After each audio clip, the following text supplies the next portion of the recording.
Hello everyone, welcome back to my channel. आज की video में हम उन अधिकारों और राइट्स के बारे में बात करेंगे जो हर शादीशुदा महिला को पता होना चाहिए।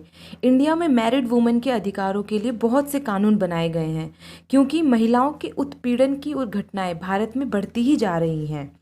आजकल ऐसे मामले भी बहुत आते हैं जिसमें महिलाएं सालों तक अपने ऊपर हो रहे अत्याचारों को सहती रहती हैं और वह इसलिए ये सब सहती रहती हैं क्योंकि उन्हें अपने अधिकारों के बारे में पता नहीं होता है।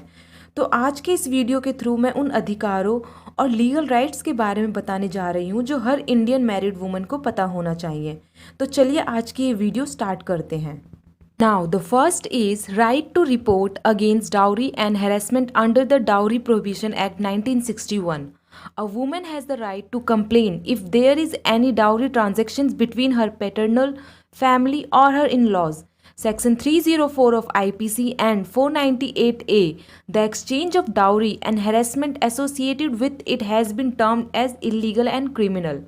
It means अगर डाउरी प्रोविज़न एक्ट 1961 के अकॉर्डिंग एक महिला को ये अधिकार प्राप्त है कि अगर उसका पैटर्नल मतलब उसके माता पिता या उसके ससुराल वाले के बीच में किसी भी तरह का दहेज का लेन देन होता है तो वह इसकी शिकायत कर सकती हैं। आईपीसी के सेक्शन 304 और 498A के अकॉर्डिंग दहेज का आदान प्रदान इट मीन्स की एक्सचेंज ऑफ डाउरी और इससे जुड़े उत्पीड़न को गैर कानूनी व आपराधिक करार दिया गया है।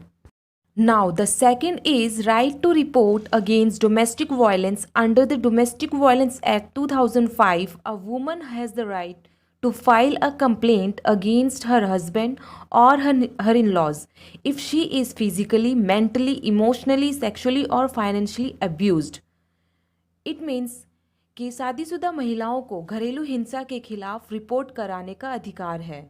According to domestic violence act 2005, एक महिला को यह अधिकार प्राप्त है कि अगर उसके साथ उसका पति या उसके ससुराल वाले शारीरिक, मानसिक, भावनात्मक, सेक्सुअल या आर्थिक रूप से अत्याचार या शोषण करते हैं तो वह उनके खिलाफ शिकायत दर्ज करवा सकती है। Now third is right to divorce. Under Hindu marriage act 1995, Section 13, a woman has the right to divorce even without the consent of her husband if the husband has committed unfaithfulness to her or cruelty or physical and mental torture, etc. And the woman can demand a maintenance charge from her husband. Under IPC Section 125, a woman can demand financial maintenance from her husband for herself and for her child also, especially when her husband earns more. It means Hindu marriage act 1995 section 13 के according एक महिला अपने husband की सहमति के बिना भी उस स्थिति में तलाक लेने का अधिकार रखती है जब उसका पति उसके साथ कोई बेवफाई करता है या फिर उस महिला के साथ शारीरिक या मानसिक अत्याचार किया जाता है। इसके साथ ही महिला अपने पति से मेंटेनेंस चार्ज की मांग भी कर सकती है। इंडियन पीनल कोड सेक्शन 125 के अकॉर्डिंग एक पत्नी अपने और अपने बच्चों के लिए अपने पति से फाइनेंशियल मेंटेनेंस की मांग कर सकती है, खासतौर से तब जब उसका पति ज़्यादा कमाता हो। Now, the fourth is Stridhan rights. Women right under Section 14 of the Hindu Succession Act 1956 and Section 27 of Hindu Marriage Act 1955. A woman can demand the right and ownership of a woman. In case of violation of this right, she can file a complaint under Section 19A in the Protection of Women Against Domestic Violence Act.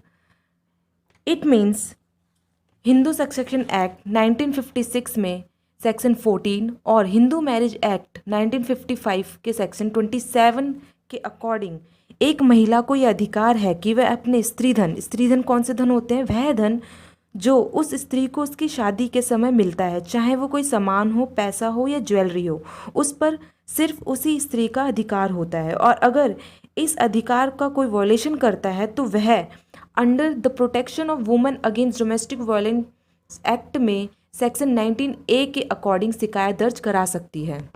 Now the fifth one is right to live in matrimonial home और husband house.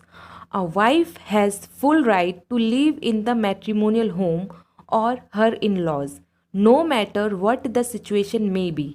Even if her husband has died, a woman can still live in her in-laws If the matter has reached a divorce, a woman can still stay in her husband's house until she has found another suitable place to live. If the woman wants to stay in the same house, then it is also in her legal right. It means एक पत्नी को matrimonial home या अपने ससुराल में रहने का पूरा अधिकार है, चाहे परिस्थिति किसी भी तरह की क्यों ना हो, चाहे उसके पति की मृत्यु ही क्यों ना हो गई हो, फिर भी एक पत्नी अपने ससुराल में रह सकती है।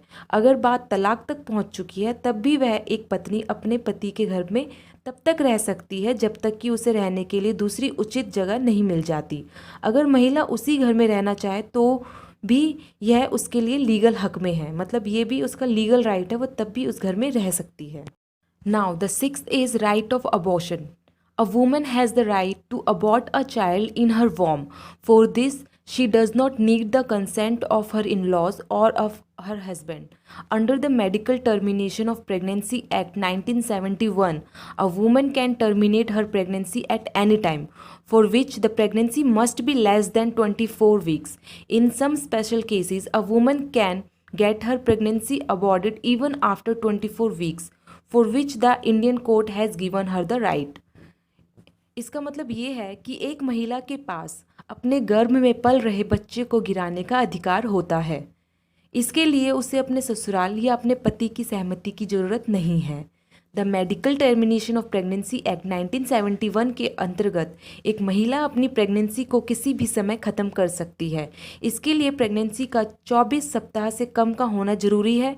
कुछ स्पेशल केस में महिला अपने प्रेगनेंसी को 24 सप्ताह के बाद भी अबॉर्ट करा सकती है। इसके लिए इंडियन कोर्ट ने उसे अधिकार दिया गया है। Now the seventh one is right to custody of child.